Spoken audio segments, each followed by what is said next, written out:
ধুবুৰীৰ বিদ্যাপাৰা ভাটিগাঁৱত বলপূৰ্বক মাটি দখল কৰাৰ অভিযোগ আদালতত গোচৰ চলি থকাৰ অৱস্থাতেই দখল মাটিডোখৰ এই ঘটনা সংঘটিত হৈছে ধুবুৰীৰ বিদ্যাপাৰা দ্বিতীয় খণ্ড গাঁও ভাটিগাঁৱত ধুবুৰীৰ বিদ্যাপাৰা দ্বিতীয় খণ্ড গাঁৱৰ এডোখৰ মাটিক লৈ দীৰ্ঘদিনৰ পৰাই দুই ফৈদৰ মাজত চলি আহিছিল বিবাদ আমাৰ বাবা মৰি যোৱাৰ আগে আগে আমাৰ নাম কৰি দিয়ে গেছে তার মধ্যে আমার আকি ফুবু বলে আগত কেস করছে আমার আবার ডিগ্রি পেয়েছে একবার আমার ধুবুরি কোর্টত থাকি তারপরে করছে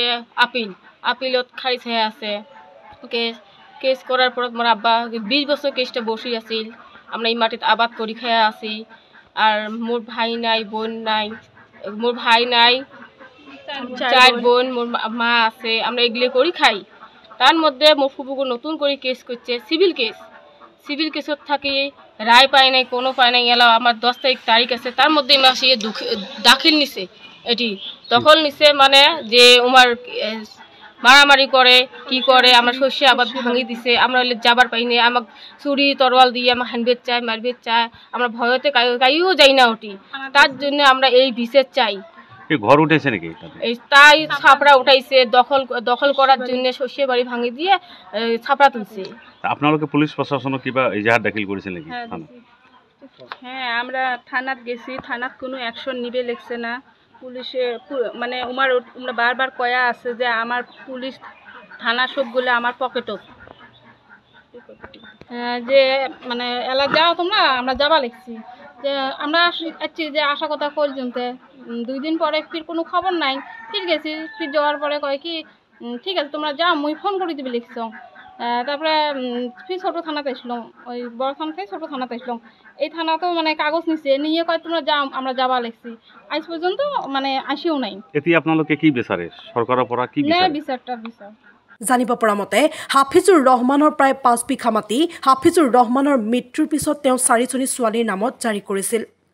হাফিজুৰ ৰহমানৰ মৃত্যুৰ পিছত হাফিজুৰ ৰহমানৰ ভগ্নী আৰু ভাগিনে ধুবুৰী আদালতত মাটি বাৰীক লৈ ৰুজু কৰে গোচৰ মৃত্যুৰ পিছত পত্নী নাজিৰা বেউৰাই খেতিবাতি কৰি যেনে তেনে জীৱন নিৰ্বাহ কৰি আছিল অভিযোগ মতে হাফিজুৰ ৰহমানৰ ভগ্নীৰ পৰিয়ালে সৰিয়হৰ খেতি বিনষ্ট কৰি বলপূৰ্বকভাৱে মাটি দখল কৰাৰ বাবে এটা ঘৰ সাজি উলিয়ায় ঘটনা সন্দৰ্ভত নাজিৰা বেউৰাই ধুবুৰী সদৰ থানাত এজাহাৰ দাখিল কৰে ভুক্তভোগীয়ে ধুবুৰী আৰক্ষীক ঘটনাৰ উচিত তদন্ত কৰি বিহিত ব্যৱস্থা ল'বলৈ অনুৰোধ জনায় মাও তোমাৰ কি হ'ল মোৰ শ্বশুৰ বাৰীৰ মানুহ মানে কেছ কৰিছিলে সিহঁতৰ লগত ৰৱাবোৰ লগত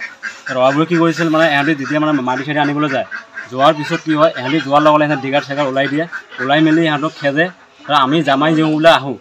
আমি জামাই দিওঁ বোলে গ'লে আমাৰো গালি পাৰে আৰু মেইনলি কথা কি হয় মই এটাই অনুৰোধ কৰোঁ আমাৰ ধুবুৰী SP বা DSP ছাৰক এটাই অনুৰোধ কৰোঁ কাৰণ আমাৰ যদি কেছ চলি আছে এতিয়া আমাৰ কোৰ্টত যদি কেছটো চলাৰ পিছত যদি আমাক যদি ৰেয়াই যদি আমাক যদি কোৰ্টে যদি আমাক অলপ লিখি দিয়ে সেইটো আমাক ৰায় কৰিব আমি সেই ৰায়টো আমি মান্তি হ'ম ওই রাইড মান্তি নেন আর মেলি কথা কি যদি উমরা যদি কয় ঠিক আছে বলে আমরা আধা বিঘে মাটি দিম বুলি কৈছে মোৰ সৌৰা ঘৰৰ পৰা আগৰ পৰা আধা বিঘে দিম বুলি কৈছিল আগৰ পৰা আধা বিঘে তাহলে মান্তি হোৱা নাই সিহঁতে এবিঘে মান্তি লৈ আছে এতিয়া মাটিটো কাৰ নামত আছে এই মাটিটো আছে মোৰ কি হ'ল মোৰ সখীৰ নামত আছে আৰু মোৰ সখীৰ ছোৱালীৰ নামত আছে এতিয়া যদি তেওঁ বিচাৰিছে আগত আধা বিঘে কৰি দিয়ে কথা আছিল তেওঁ মানা নাছিলে তেওঁলোকে মানা নাছিলে কেছ কৰিছে এতিয়াতো সম্পত্তিটো কমপ্লিট ৰূপে আমাৰ সালসলনি হ'ল হোৱাৰ পিছত ছোৱালীৰ নামত হ'ল তোমাৰ শহুৰীৰ নামত এখেতে যদি নিদিয়ে তেতিয়াহ'লে আপোনালোকে যিহেতু আমাক কোৰ্টে যিহেতু আমাক যে ৰায় দিব আমি ওই ৰায় হৈ মান্তি হ'ম আৰু এতিয়া কি কৰিলে ইহঁতে এতিয়া কি কৰিছে এতিয়া সিহঁতে আহি দৰস্থ কৰি কাজিয়া কৰি ঘৰ বান্ধি মেলি আছে শস্য বাৰী ভাঙিলে আপোনালোকে খেতি কৰিছে আমি সৰিয়হৰ খেতি কৰিছে এই খেতি ভাঙি দিয়ে ঘৰ বনাইছে এতিয়া আপোনাৰ MK থানাত কেছ দিছিলোঁ কেছটো কোনো একশ্যন লোৱা হয় নাই আৰু আমাৰ কেছ গ'লে সিহঁতি কেছটো দবাই দিয়ে আৰু তাহাঁতৰ কেছ গ'লে সিহঁতি একশ্যন কৰিলে কেছটো ধুবুৰীৰ পৰা অপিয়ল হকৰ ৰিপৰ্ট এনি ভাৰত 24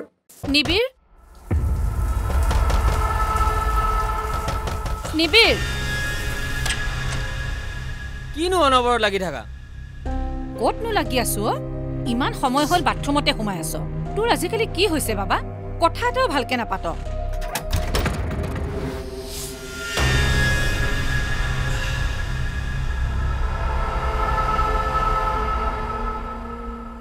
নিচাসক্ত ব্যক্তিক নিচামুক্ত কৰাৰ বাবে যোগাযোগ কৰক ৰাষ্ট্ৰীয় টোল ফ্ৰী নম্বৰ 1800110031 জিলা প্ৰশাসন আৰু জিলা সমাজ কল্যাণ বিভাগ কামৰূপ মহানগৰ অসম চৰকাৰৰ দ্বাৰা জনহিতাৰ্থে প্ৰচাৰিত